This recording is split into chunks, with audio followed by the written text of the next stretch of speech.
أعوذ بالله من الشيطان الرجيم. بسم الله الرحمن الرحيم. الحمد لله، الصلاة والسلام على رسول الله. اما بعد، السلام علیکم و رحمت الله و برکاته. برادری عزیز و مهربان،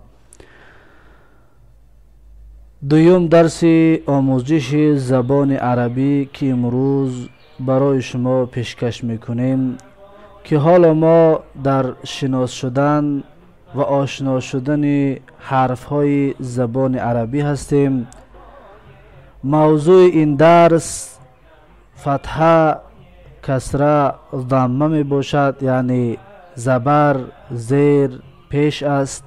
که حالا و در این درس دوستان عزیز برای شما این سه حرکت را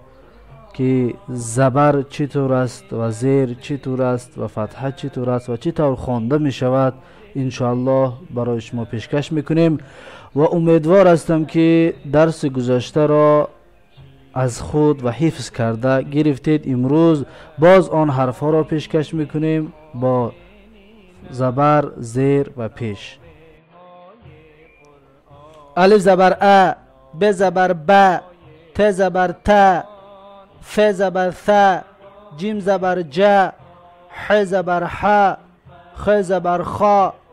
دال زبر د، ذال زبر ذ، ر زبر را، ز زبر ز، سین زبر س، شین زبر ش، صاد زبر صا، ضاد زبر ضا، تا زبر تا، ضا زبر ضا، عین زبر ع، غین زبر غا، ف زبر ف، قاف زبر قا، کاف زبر کا، لام زبر لا، میم زبر ما، نون زبر نا، ه زبر ها، واو زبر وا، یا زبر یا، الف پیش او، ب پیش بو، ت پیش تو، ف پیش ثو، جیم پیش جو، ح پیش حو، خ پیش خو،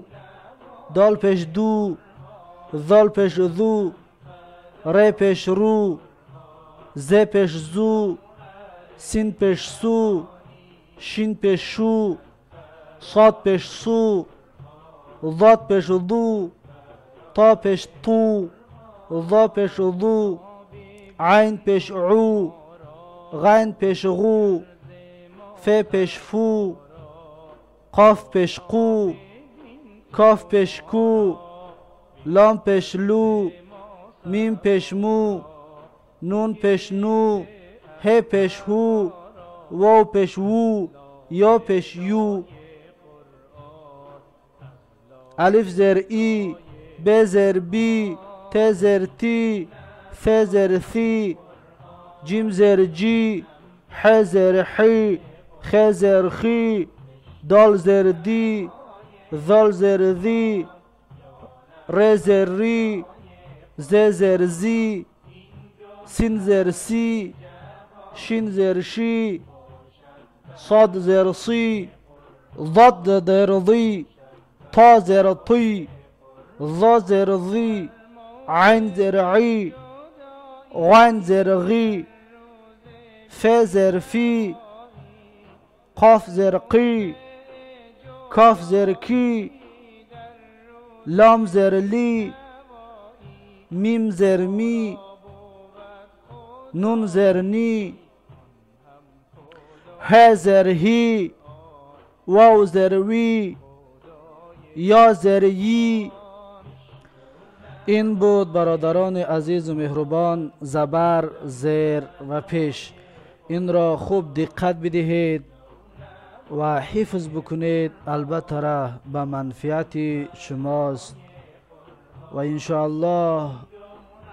آنقدر دشوار و مشکلی نیست حفظ کردن